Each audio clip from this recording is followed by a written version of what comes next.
और पाकिस्तान दोनों ही एक परमाणु संपन्न देश थे। दो परमाणु संपन्न देशों के बीच यदि युद्ध होता है तो ये काफी घातक हो सकते हैं। इसलिए इसको समझते हुए और काफी दूरदर्शी सोच रखने वाले हमारे प्रधानमंत्री अटल बिहारी वाजपेयी 21 फरवरी 1999 को बस द्वारा दिल्ली से लाहौर के लिए रवाना हुए और एक लाहौर समझौते पर हस्ताक्षर हुआ 21 फरवरी 1999 को। और जब अटल बिहारी वाजपेयी लाहौर में बस से उतरे तो बहुत ही गर्मजोशी से उनका स्वागत किया गया। दोनों देशों ने कहा कि अतीत में हमने जितने भी युद्ध किए हैं उसे भुलाकर हम सब अब एक सह अस्तित्व पे आगे बढ़ेंगे और हम बहुत ही जल्दी मिल बैठकर कश्मीर मुद्दे को सॉल्व कर लेंगे, इसमें बिना किसी देश को इंटरफेयर किए। अटल बिहारी वाजपेयी को 21 तोपों की सलामी दी गई, लेकिन कोई भी हिंदुस्तानी ये नहीं जान रहा था कि ये 21 तोपों की जो सलामी दी जा रही है भारत के प्रधानमंत्री के सम्मान में, ठीक 3 महीने बाद यानी मई में यही तोपें भारतीय सैनिकों के सीने पर गिरेंगी। लाहौर में जब हमारे प्रधानमंत्री अटल बिहारी वाजपेयी थे तो उस समय पाकिस्तान के जनरल परवेज मुशर्रफ ये कह रहे थे कि हम उन्हें सैल्यूट नहीं करेंगे। भाई मत करिए ना, तुम्हारे सैल्यूट के हम लोग भूखे हैं। लेकिन ये जो था, ये आदमी इतना बड़का, ये इसको तो इसी के देश में फांसी की सजा हुई है। इसने खुद अपने प्रधानमंत्री नवाज शरीफ का तख्ता पलट करके खुद राष्ट्रपति बन गया था वहां पे। तो ये इसने क्या किया, एक प्लान बनाया, ऑपरेशन बद्र, अल बद्र प्लान बनाया।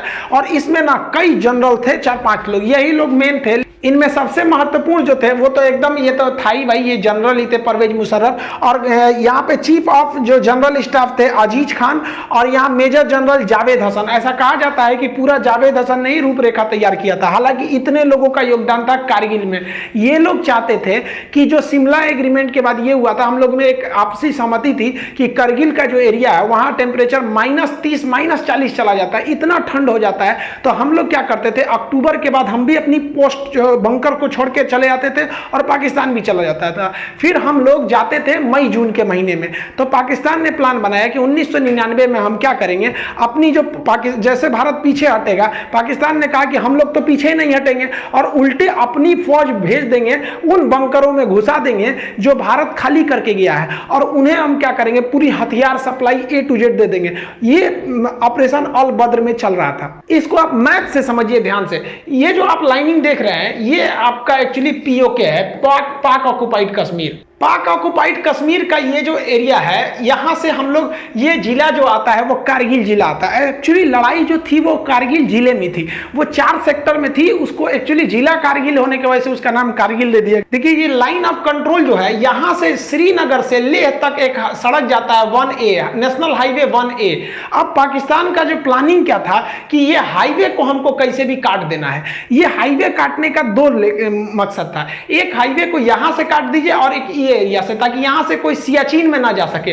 अगर सियाचिन का हाईवे कट जाएगा तो सियाचिन भारत के हाथ से निकल जाएगा, क्योंकि वहां डायरेक्ट पहुंच नहीं है। अब बीच में इतने पहाड़ हैं कि नॉर्मल सड़क बना ही ना जा सकती है। तो इसलिए ऑपरेशन अल बद्र के द्वारा मुशर्रफ ये सोचे कि हम ये हाईवे को काट देंगे तो पाकिस्तान, भारत बैकफुट पे आ जाएगा। और रियली भी थी। जैसे आप यहां देखेंगे ये डॉटेड लाइन हमारी LAC है, ये लाइन ऑफ कंट्रोल है। अब ये जो सड़क जा रही है, ये सड़क है हमारी श्रीनगर से लेह तक। अब यहां कारगिल देखिए, ये लाइन ऑफ कंट्रोल के बहुत ही करीब है। इनकी प्लानिंग क्या थी, ये लोग 4 जगह से भारत में घुस गए। देखिए करगिल जो बोलते हैं, करगिल की लड़ाई, करगिल जिला था, उसमें 4 जगह थे। जैसे आपके जिला में कैसे ब्लॉक या तहसील होते हैं, कई सारे होते हैं, तालुका टाइप का, उसे ही था करगिल जिला। इसमें 4 महत्वपूर्ण सब डिवीजन में लड़ाई चल रही थी। ये क्या किया, ये 4 जगह से घुसपैठ कर दिया। यहां पर 4 एरिया से घुसपैठ किया। सबसे पहला जो एरिया था मस्कोक एरिया था, ये मस्कोक एरिया में घुसपैठ कर दिया। उसके बाद जो एरिया था वो द्रास का एरिया था। सबसे भीषण जो लड़ाई हुई थी वो द्रास में हुई थी। इसी में तोलोलिंग, टाइगर हिल